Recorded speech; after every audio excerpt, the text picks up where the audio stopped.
Good afternoon.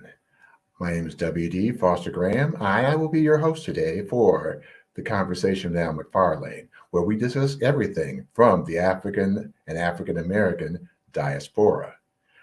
This is Black History Month, so on Thursdays, we share books and book chats because we are those wordsmiths, a phrase that was coined by Al himself. We also will be talking about upcoming events as well. And to all of you who are out there, for our subscribers, we have surpassed 500 subscribers and we're shooting for 1,000. So we encourage you to like, share, and subscribe our show. Now, our guest today, our guest author, is James Estwick. And he is an up-and-coming writer living here in the Twin Cities for almost 17 years, but he hails from Omaha, Nebraska. And as an avid reader, writing his own stories was a natural progression. As far back as he remembers, writing has been an escape, a way to explore the many ideas that grew in his imagination. Now, as James has grown, he feels like writing has transitioned to the reflection of the world that he is living in. No matter what form his writing takes, it has always provided James with the chance to release emotions that were hard for him to verbally express. Now, he has an excellent collection of poetry for spoken word, which is named Coffee. And that being said, it is my great pleasure to introduce James Estwick. Good afternoon. Afternoon, James. How's the day today? Not too bad. It's a little gloomy, but it's not bad. Hey, well, I'm coming from here from Minneapolis. We know that the weather's unpredictable. That's it. So, James, would you kind of share a little bit for our viewers about growing up in Omaha? Okay, so I'm from Omaha, Nebraska. I come from a pretty big family. I always felt different from my siblings. I was kind of a nerd. Doesn't bother me much now, but back in the day it did. Writing, like I said, has always been something I've enjoyed, as well as reading. I think one of the first things I remember reading is a poem by Langston Hughes, and it's something that I remember to this day. It's probably one of my mantras. I say it every day just because it makes me happy. It keeps me going, keeps me remembering that we all have dreams, and if we lose those dreams, what else do we have? Well, that is true. So, did you become best friends at the public library? Because I know I did when I was little, and I was writing. I remember being younger and my parents taking us to the library on Saturdays. I think that's where I first read that Langston Hughes book. I think I ended up stealing it from the library.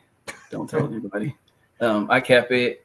I had it for a long time and I lost it, and I ended up getting it a few years ago for a birthday present. But yeah, the library, at the public library and the school library, were always some of my best friends.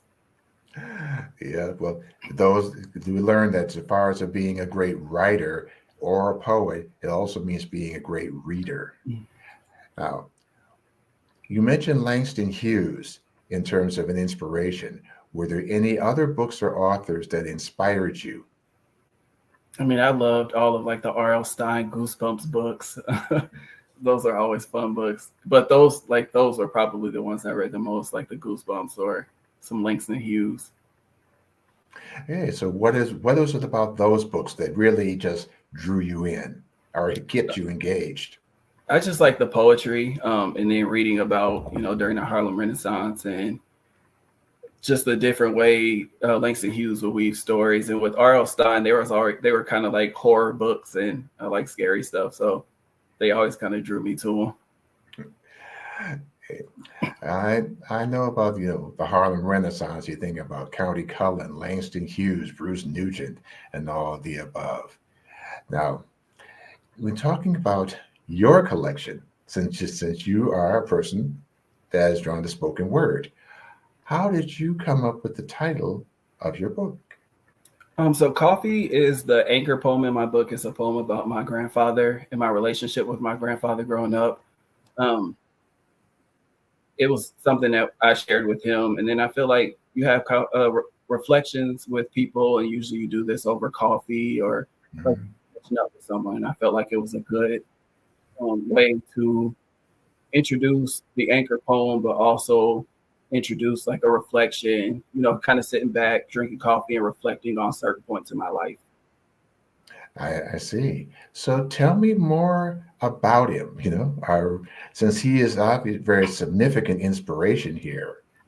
Um, so I don't know. Like I said, I had a lot of siblings, so being at my grandparents' house, feeling like that I got extra attention was always nice. But it was something about being at my grandfather's, and like he had a chicken coop in the back, a huge garden on the side of his house, and I mean it wasn't, thinking about it in retrospect, wasn't really fun, but I don't know. I just like the company and I like being there. Yeah, and grandparents definitely make a difference. Um, for Omaha itself, what do you see so far as when you were growing up and how the city has changed? Because our memories of when we were little, they change over time. What do you see?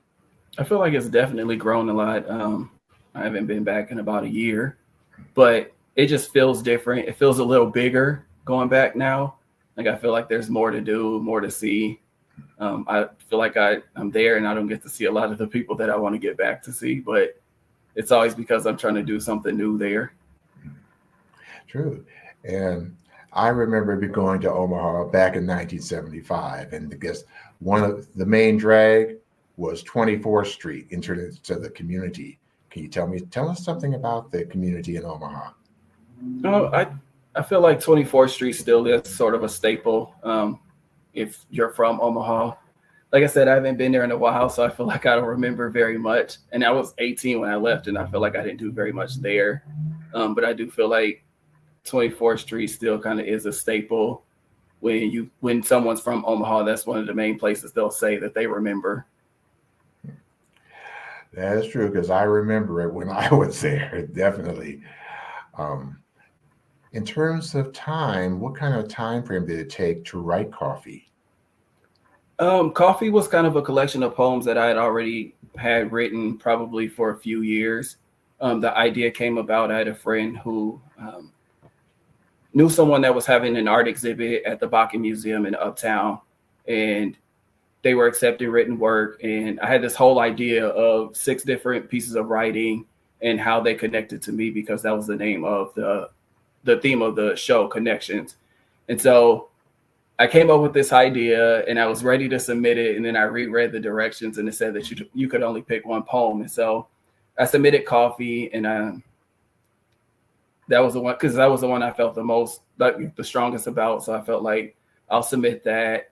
And it got accepted, and it was there from April until July of 2022. Hmm. And then from maybe February when I applied until April when the show started, I just kind of brainstormed on what else I could do with the other work that I had, because I felt like I was in a place that I wanted to share. And so I just started piecing them together the way that I thought I would if I could display them at the museum. And then I wrote a prologue, and then I went back and I was like, I got to write something to explain how they tie into each other, how I got to this point. And that was kind of how the book came about. Awesome, awesome. Now, Coffee from C is often a collection of spoken word. Now, many of us, some like prose, others like spoken word, others like plays. So, what are the things that attracted you specifically to spoken word? Um, Before I really started sharing and writing, you would just watch people doing it or sharing. And with the book, I wanted to share my experience, although a lot of people say I've kind of gone backwards because I haven't been in front of people really sharing and going to spoken word events. But I mean, I enjoy writing, and I felt like this was the easiest way for me to share it. Um, then I decided, like, this year is kind of a decision that I'm going to start trying to get out there and do more as far as like being in the spoken word community. Yeah, and that makes a difference. I say that's all part of who we are in terms of authors, poets, and playwrights. Um, Now, would you share one of your poems here? Because Oh, sure. three of them come to mind for me. Now, I say this because I am a same gender loving man. Uh, Coffee is one of them. Then I think about suicide and letters to my younger self. So, could you share Okay. one of those? Because I know I'm Um, going to have some questions after you're done. okay, so I'll share coffee since it is like the anchor poem of the book. Mm-hmm. Okay. Coffee, black as night, no cream, no sugar, steam rising from the endless cups he drink. At least 3 Folgers cans around the house for spitting tobacco. He rocking back and forth in his chair on the porch, watching cars drive by. Country music playing softly from the radio atop the small counter in the corner, reminiscing of the time he spent with his grandfather. Only then roads were dusty with coffee-colored dirt of a segregated Arkansas. I'd be miserable. The cans of spit disgusted me. They looked like what he drank, but smelled 1,000 times worse. The sound of the chair rocking and the slow drawl of the music usually put me to sleep. Yet I wanted nothing more than to share these moments in my own little chair. No cans of chewed tobacco in my area. These moments probably reminiscent to those he spent with his grandfather, watching cars drive by, drinking coffee, mine more milk sweetened with pounds of sugar. On quiet days, I sit and listen to the cars that drive by and allow my brain to be flooded with memories. Memories of when your mind started to fade. Wondering if there wasn't such a likeness to my father, would you have even remembered my name? And I become bitter, like the stuff you used to drink, black, like the part of the brain that controls our lives. But bitterness does not make the memories matter any less. I prefer the taste. No sugar, no cream, black as night, coffee. Thank you, thank you. Or in the words when you had spoken word. Okay, now I heard references to Arkansas. Tell me more. So my grandfather that's where he's from. He's from Arkansas. And then after he's in the military, moved to Nebraska. I've never been, so I don't know much about it at all. Well, it sounds like, say, chewing tobacco. I had an Yes, uncle from Detroit that had those spittoons around the place when I was it's little. disgusting. Definitely. So, because you described the bitterness. Now, when you looked at that bitterness, you look at it in terms of bitterness for him, bitterness for you, or a combination of I, both? I think it's a combination of both. The bitterness for me comes from the fact that like I was 11 when my grandfather started losing his memory, and like I say in the poem, I think the last time I really saw him, he thought I was my father, and he was talking to me about a fishing trip that they had gone on, and it kind of made me bitter because of the memories that I felt like I shared with them were no longer there, or if they were there, they were so far down that he wouldn't remember them.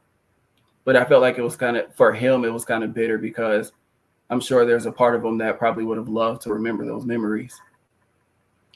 And that is true. Would you say it sounds like he had signs of dementia or Hmm. something or memory loss? Yeah, that's happened with my father after a certain point and stuff. And though we wish we could, you know, that they would have those memories, I know it's hard for them as well.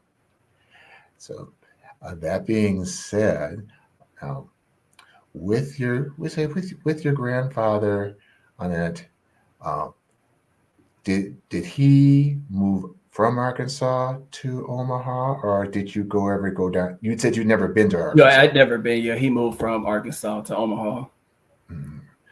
Okay, and then okay, with your grandfather and then your parents, know the dynamics on that in the poem. How did that influence your poem?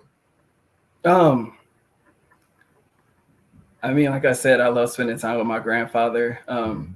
I don't think I ever really, like I said in the book, I think what I remember seeing my grandfather last, my mom took me to see him. And I put in the book, I didn't even know if she actually remembered that. It's something I'll never forget. But I know it was something I had never spoken to my dad about until he read Coffee.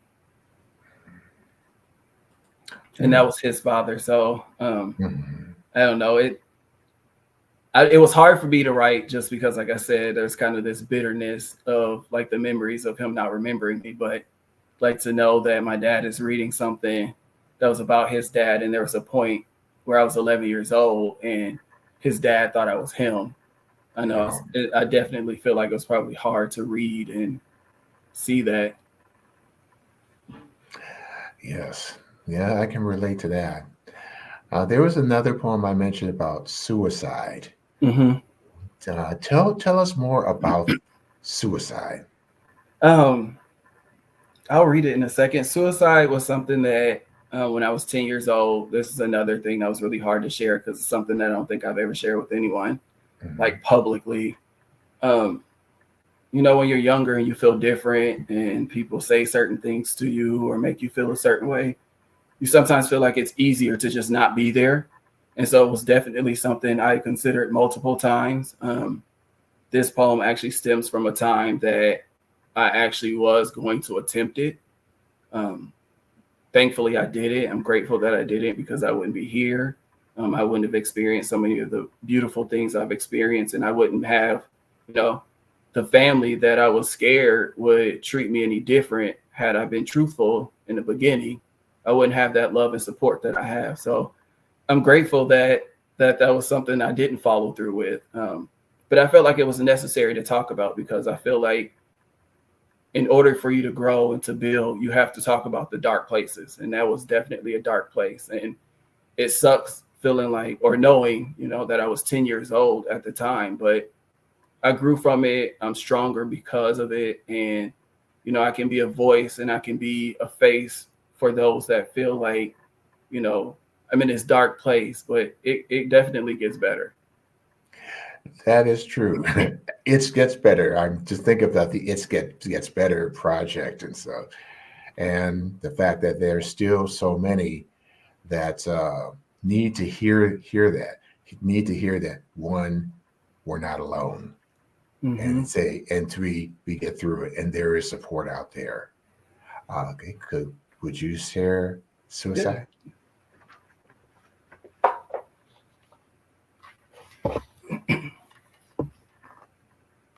Know what it feels like to be in a room full of people and feel so alone. Do you understand that feeling when it's in your own home? Trying to be someone you're not so you appear to be strong, but deep down inside knowing what you're portraying is all wrong. Words that should just be words ringing true in your ears, and feelings that you feel like you shouldn't have confirm your fears. Knowing who you really are for years and years, but concealing it with smiles and lies to hold back tears. How many times do you have to be called a monster before you believe it's true? How many nights do you shed silent tears because you can't be you? Do you take your own life or suffer through? Continuing this lie, what do you do?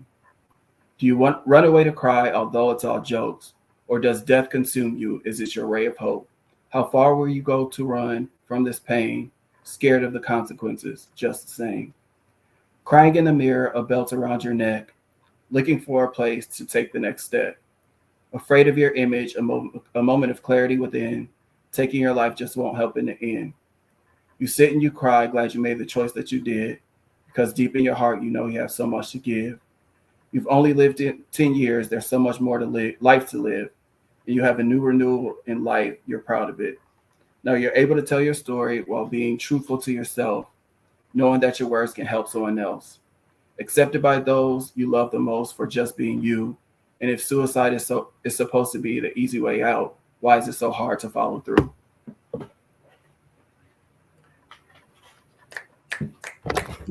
Thank you, James. Thank you, James. It takes strength and takes power to share a story.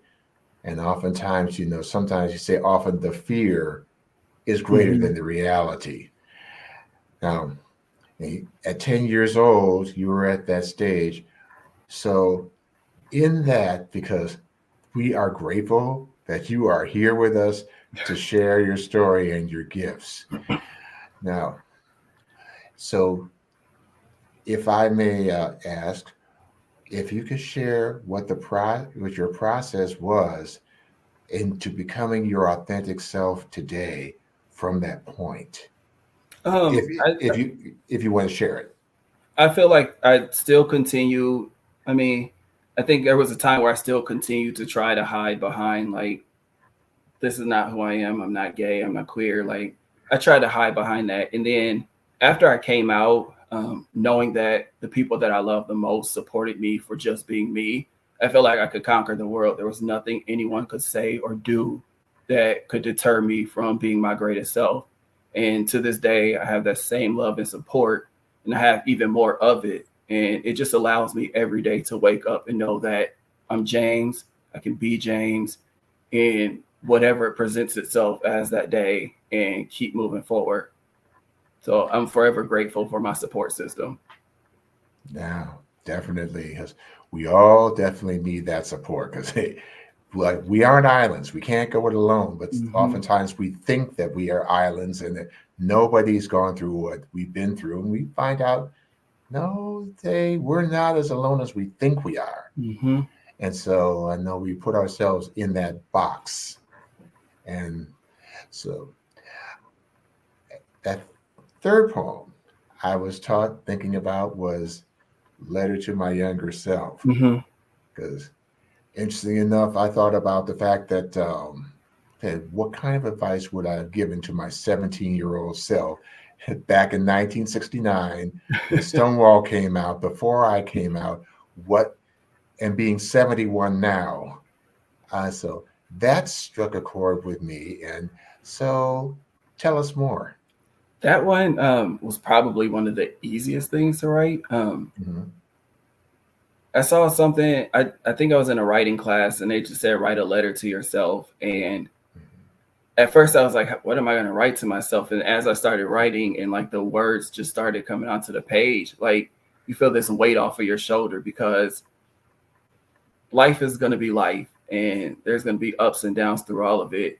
And if I could go back to myself and tell myself, like, hey, we got this, we can do it, we're going to make it through it, like, I would do it in a heartbeat.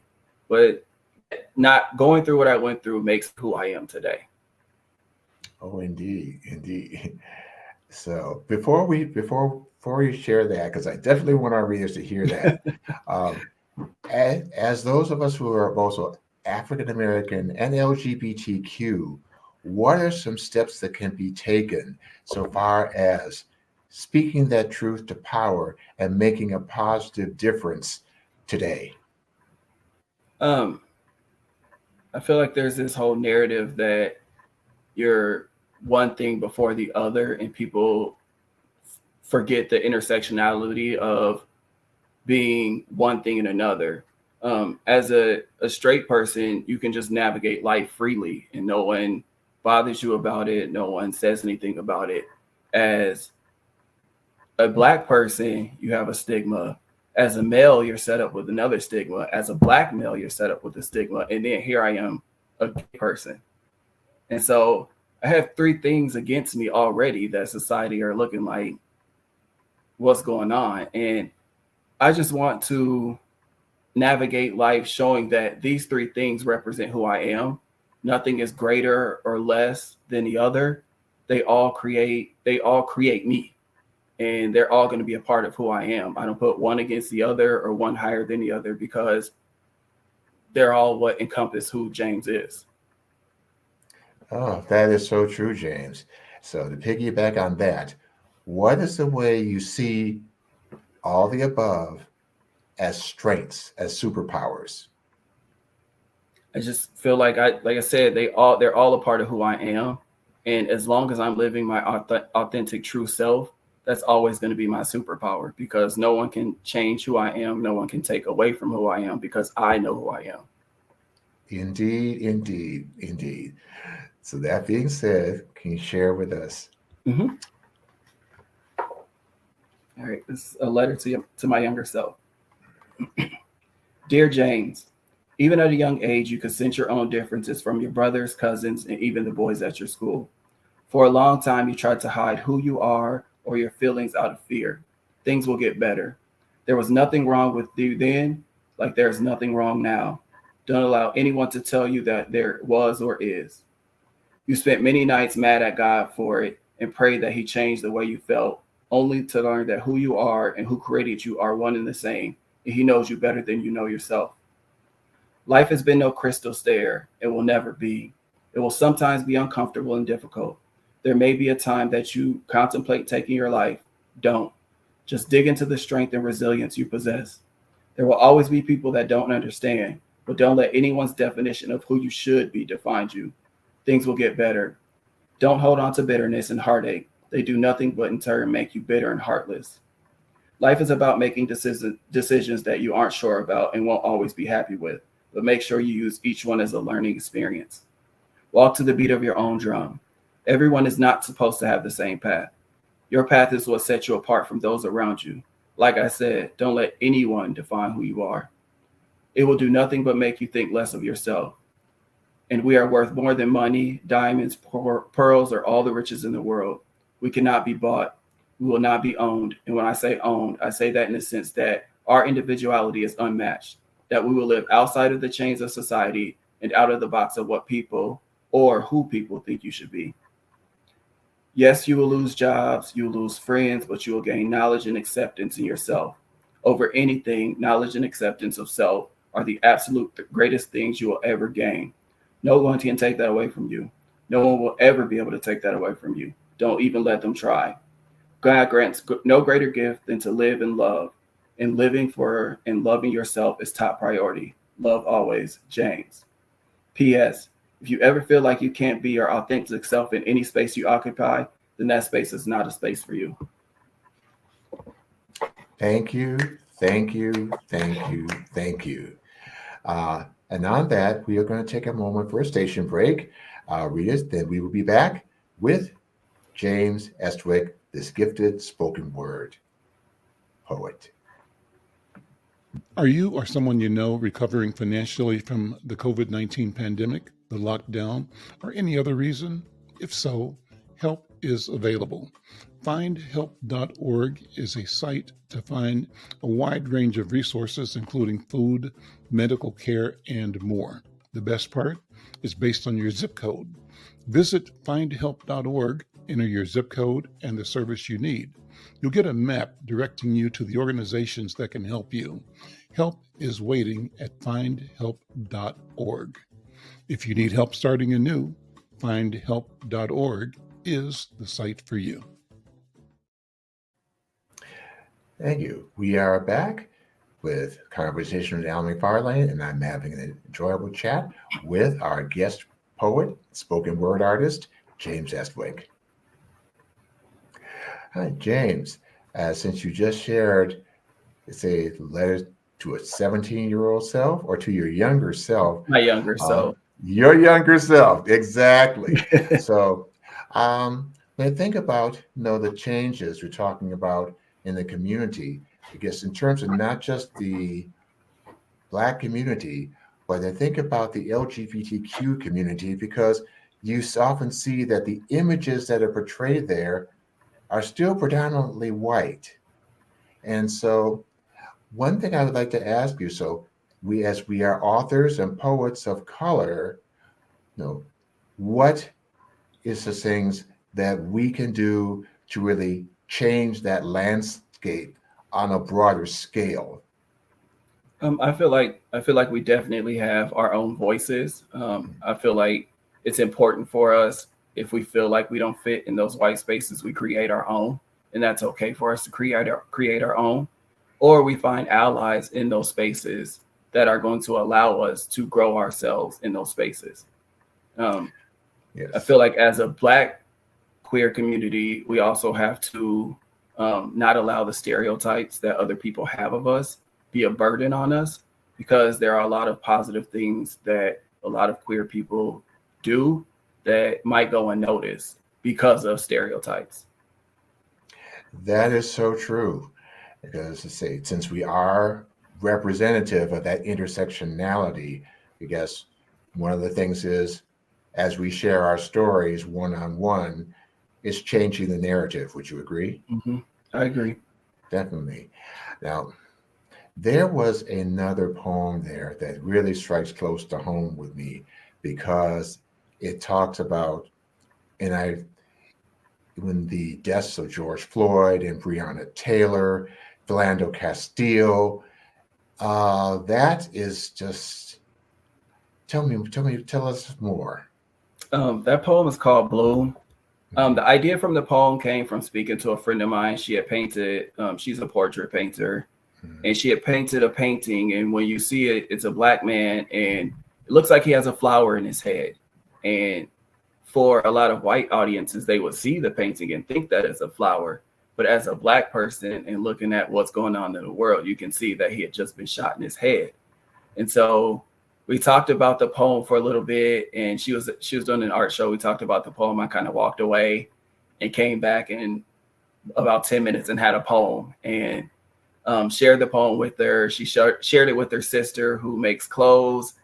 The next day they were on t-shirts, and I didn't know they were going to be on t-shirts. I just get to the art show and they were on t-shirts. And so that was kind of my first sharing of my work.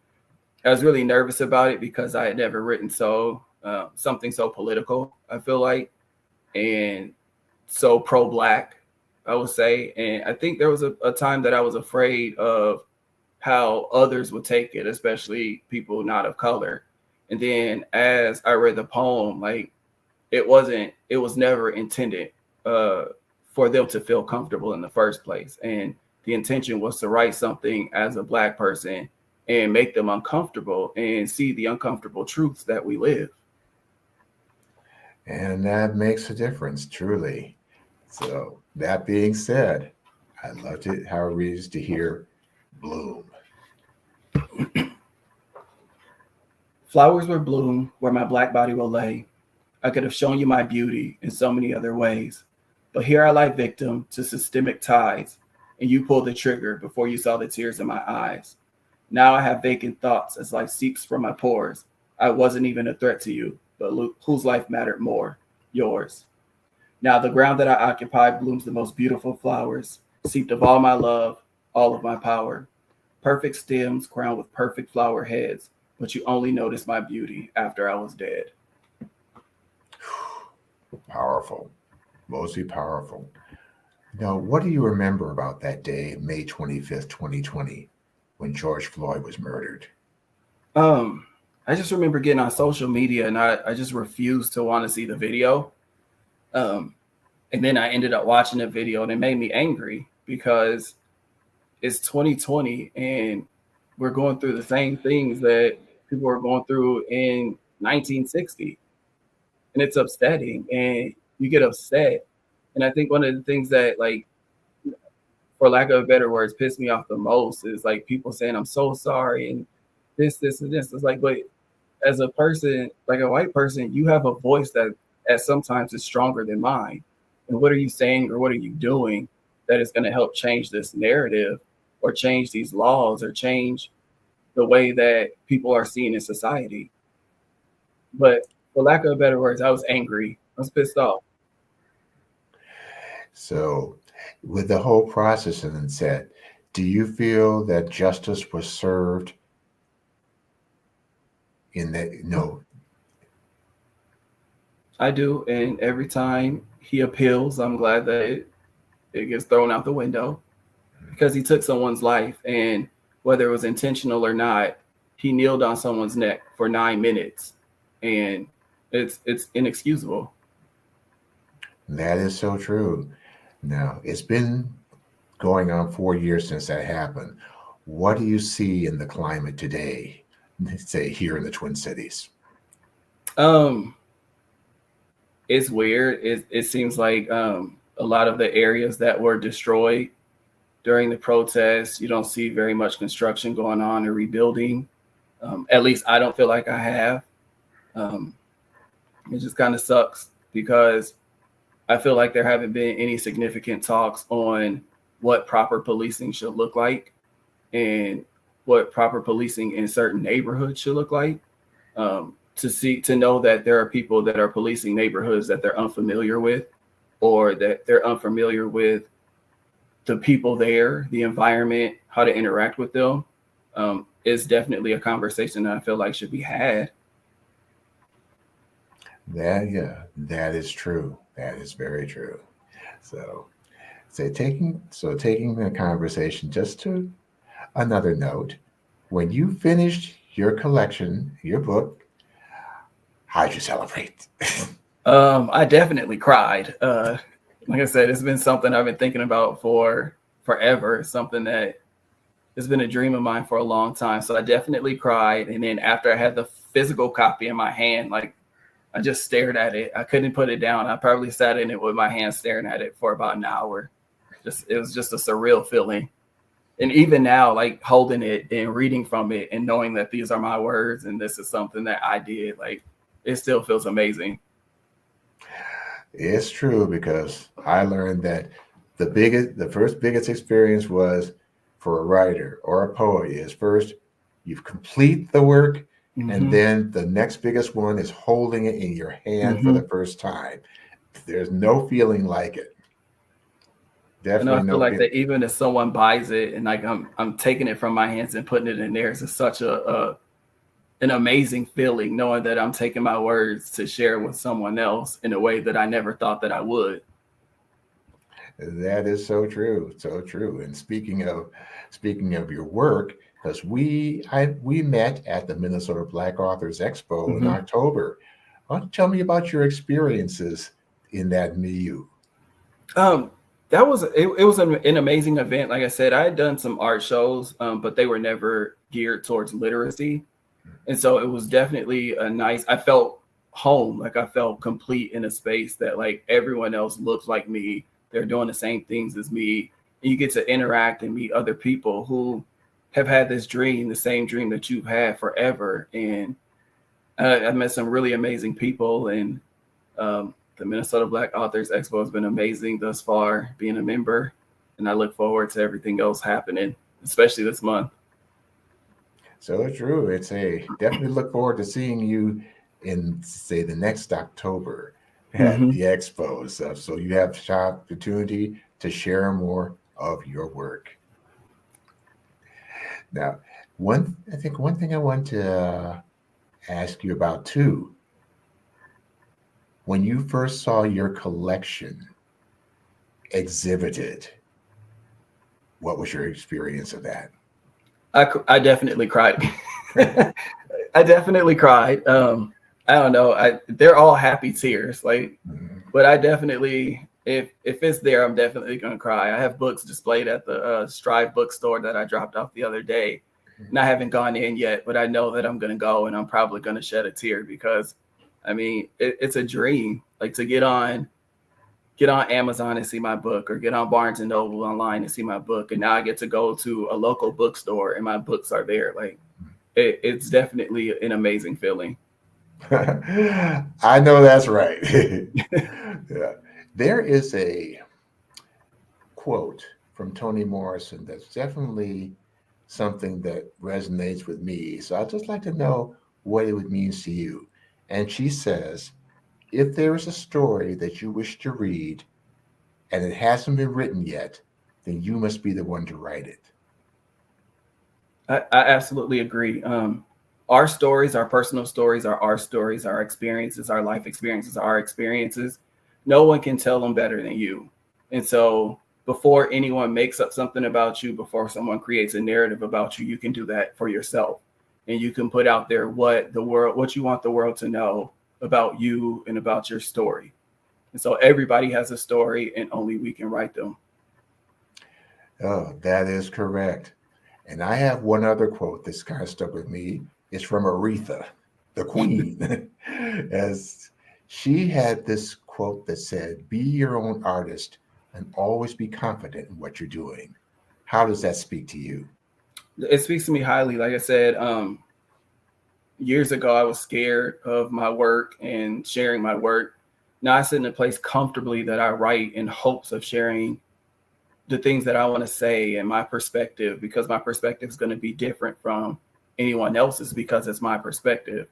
And I feel excited to share the things that I have in store and the things I've been working on. And even with my book now, having a space to be able to share the things that I've already written.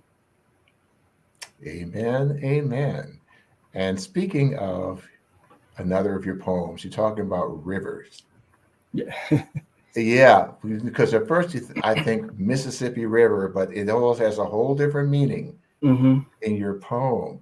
Would you share that with our viewers? Yep, definitely. So Rivers is a poem that was kind of inspired. Like I said, Langston Hughes was one of my favorite writers, and so was inspired by his poem "Negro Speaks of Rivers."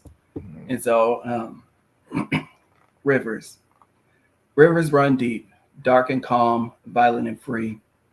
Rivers run deep with the blood of man taken from his peace. Rivers run deep with tears of sorrow and lives untold.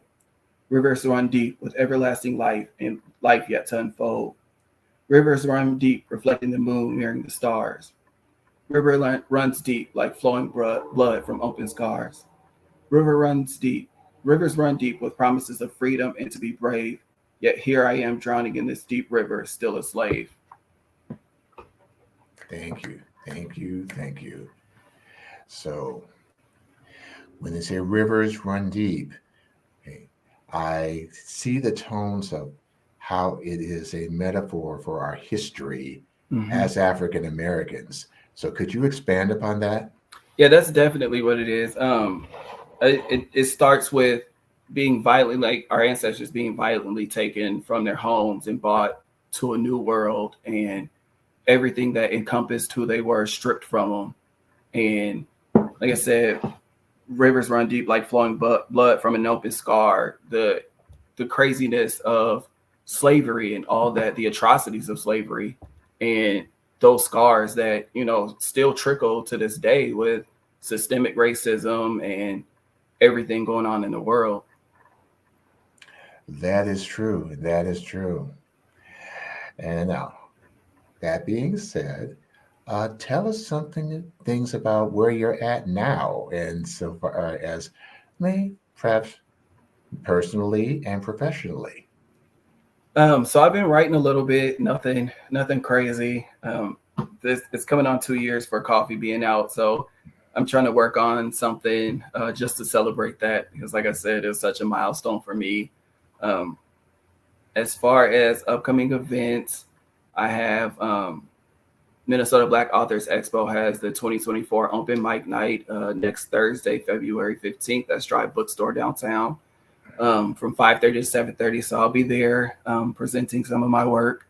It's free to the public, so hopefully a lot of people can come out and support, especially the Black-owned bookstore. And then later this month, I'll be at the Brooklyn Park Library for the Bringing Books to Life for Black History. And I'll have a couple of minutes to talk about my book, answer some questions, and then they're going to do a giveaway of some of the author's books. And I'm just going to keep writing, and hopefully in the next year or so, I'll be working on my next collection of poetry. Oh, do you have a theme for your next collection?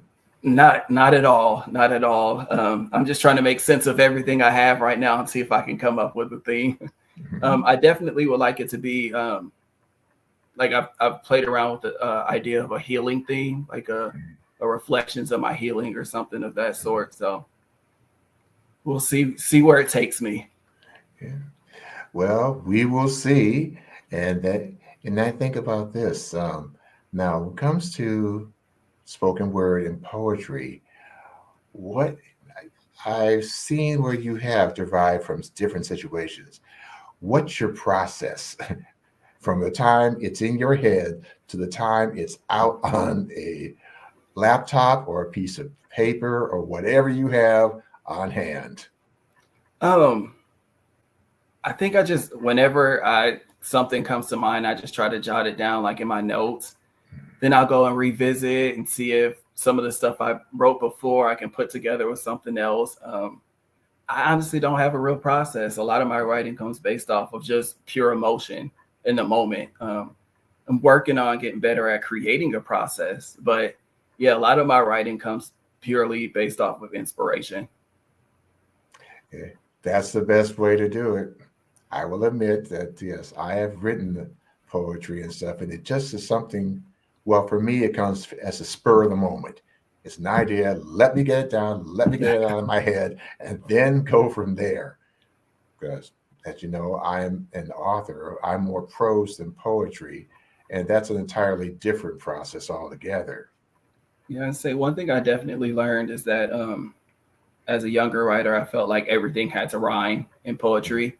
And it was just rhyming more. I just wanted to tell a story, or I want to paint a picture that tells a story of metaphorically of something else, or just flat out tell a story with my words. And knowing that it doesn't always have to rhyme was kind of a relief. That is so true. Now, you know that this is Black History Month, and Black History Month also includes those of us who are LGBTQ. And you think about persons like James Baldwin and Langston Hughes, Elaine Locke, County Cullen, Bruce Nugent, and others, Samuel R. Delaney, Lorraine Hansberry.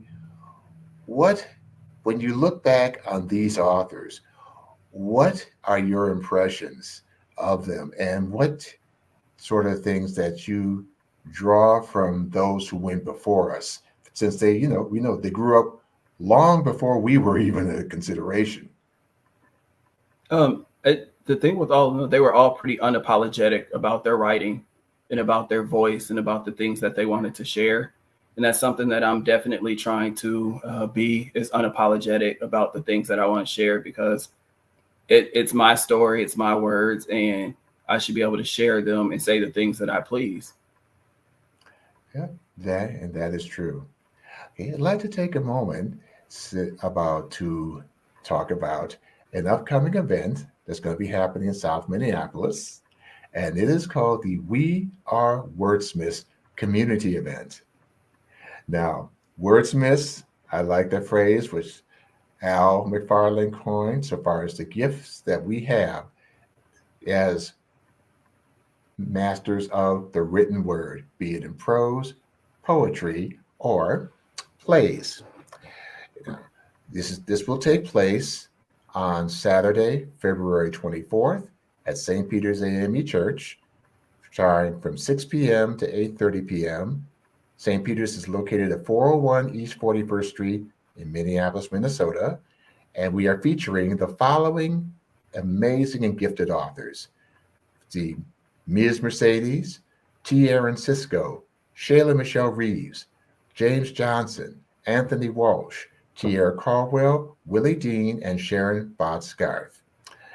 Light refreshments will be served, and we also will be featuring handcrafted jewelry by Dee Michelle and artwork by Vaughn Larry. So it's going to be an amazing event, and Minnesota Black Authors Expo will be in attendance for this event as well. So for you in the community, come out, hear these authors, share their stories, get to meet them, and encourage you to purchase their work. Because when it comes to authors, the best way you can support them is, 1, buy their work, and 2, write reviews. Reviews are important to help support our authors along the way, such as those who are going to be on the event, and poets such as James, my guest here, and is definitely deeply appreciated. So now, correct me if I'm wrong, but there's another poem that you have in your collection. Yeah, it's called Watch the World Burn. Please share. Please share.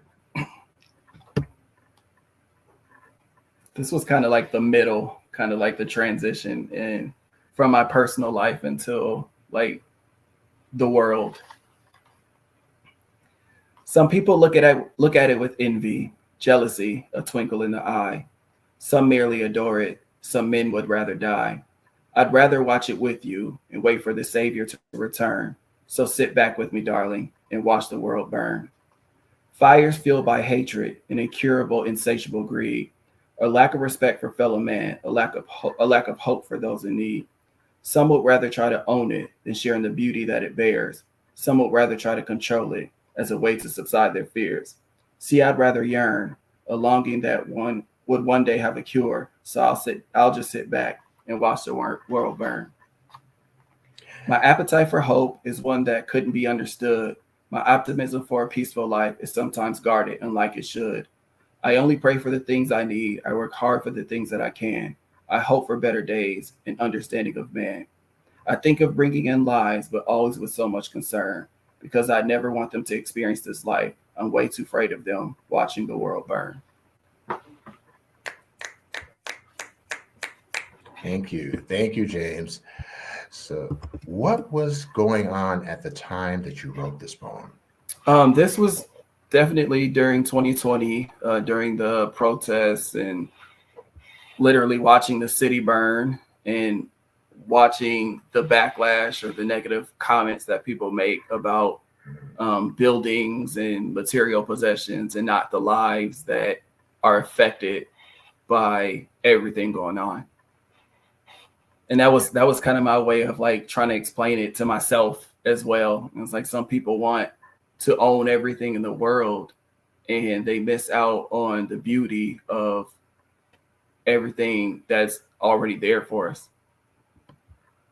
Yes, and that's like I said, it's a sad testimony on the state of affairs. Yeah, encountering on that, what is your hope so far as the community, the diaspora, and say for what's going on in the world? What would be your hopes and dreams? I really hope that people start to see the humanity, that we are all human. Yes, we are different colors, we're different races. But at the end of the day, we're all humans.